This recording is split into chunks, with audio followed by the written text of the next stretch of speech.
Hey friends, welcome back to my channel. For today's tutorial, I'm going to show you how I made this subtly marbled butter ganache cake. I'm also going to show you how I made this pleated petal fondant flower and how to make homemade gold leaf. And we're going to start with the gold leaf. Now I started with blooming my gelatin, which just means sprinkling your gelatin on top of your warm water and letting it sit to set up. You just can follow the directions on your gelatin package, but then you warm it up to a liquid consistency, and then I was skimming the foam off of the top. Now I'm just using a pastry brush and brushing it on a silicone mat. Very thinly. You don't want to make this too thick or else your gold leaf is going to be really hard to work with. It's just going to be too thick.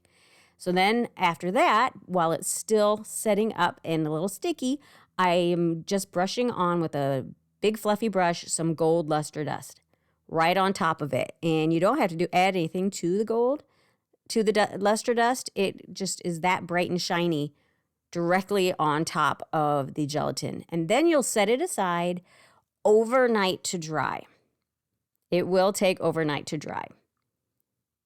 And then once it's dried, you end up with this rolled up piece of silicone. But it's okay. It's fine. And you know it's dry when you can peel it off. Mine did want to stick a little bit in the middle because it was so thin, but I didn't need all of this gold leaf anyways.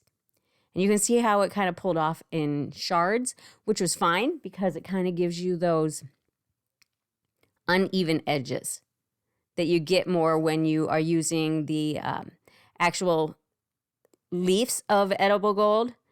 And you press it onto the cake and it just kind of pulls off in chunky sections. It gives it more of that look. This did take me a little while to get it off, and I did not get all of it off, and that's okay. If I had used a thicker silicone mat, it might have come off a little bit easier. But I had plenty. I had more than I needed. I still have some at work I can use at a later date. And you just put your leftovers inside of a Ziploc baggie and leave it at room temperature. Now I'm prepping my fondant for the pleated petal flower.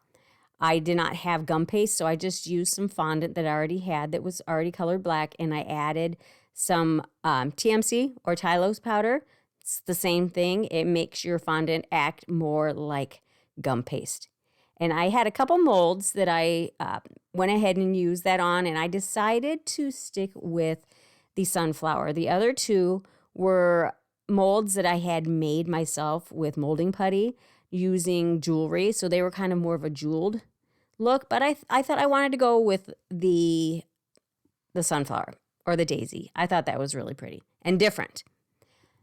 So now I just rolled out, to make these, I just rolled out circles or cut out circles. I rolled out the fondant fairly thin, cut out circles, and then just pleated it in the middle. This is really easy to do. I just pleated it in the middle, made sure that the gap there was big enough that I could attach my flower or my center flower with just some water. And then I repeated the process 2 more times.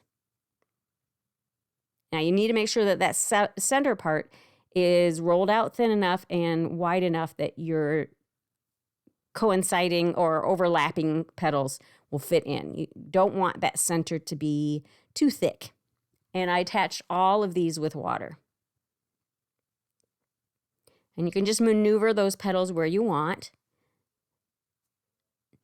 And to get it to dry in the shape that I wanted, I'm just using rolled up, just saran wrap. And just place the flower inside the middle. And I wanted it a little bit more cupped, so I added more to it.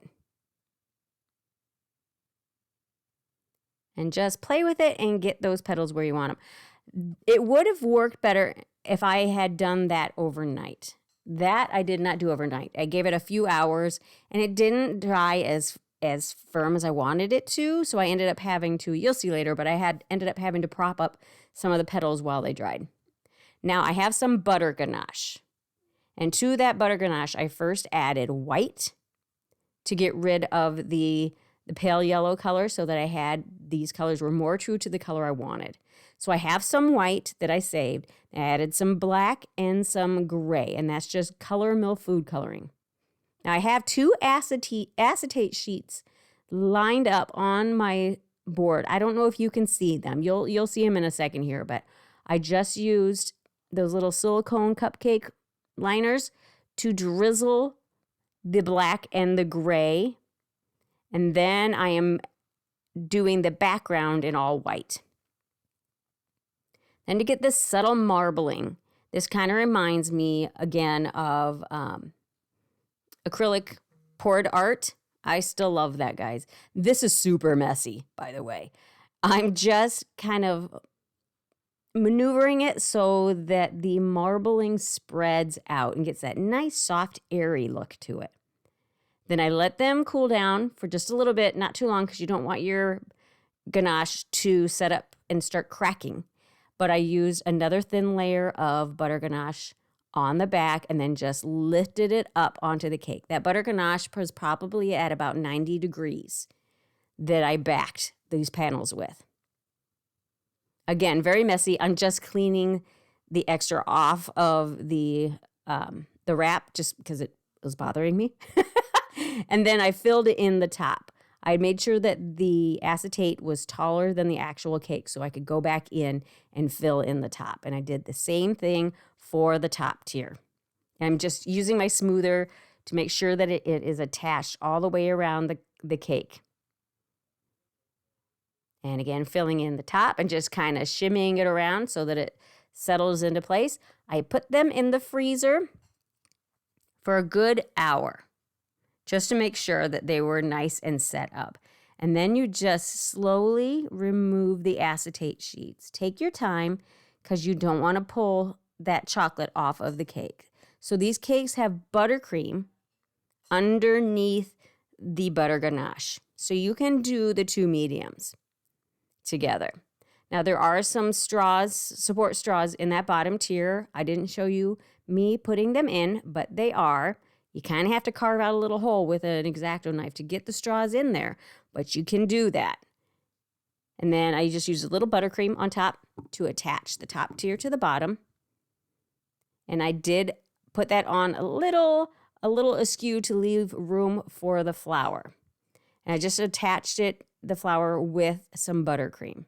And you can see that these petals are a little bit more pliable than I would prefer them to be at this stage. But I just prop them up with some saran wrap and a few toothpicks that you can't see, but they're in there, and you do remove those once it is set up.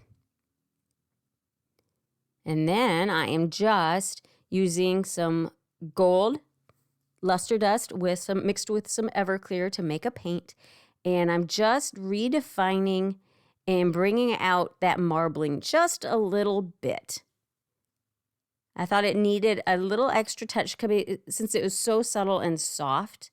You wouldn't have to, but I think it just really kind of elevates the entire design by adding those veins in there. Marbling typically, like if you look at a counter, there's always typically something a little bit bolder veining through it. And I like to do the gold and this type of a technique for that. And then I added some to the center of the flower to tie the 2 together and to attach the edible gold leaf that we made. I'm just using piping gel. Just straight up piping gel. I could have tried water, but since the butter ganache cools with such a sheen to it, I felt like it needed a little bit something stronger. And for me, the strongest edible glue seems to be the piping gel. So there's our finished product, guys. I think it's really pretty and airy and soft. Even though you have the total opposite colors of the white and the black, you can still make it milky and soft like that. So I hope you liked it and got something from it. And we'll catch you on the next one.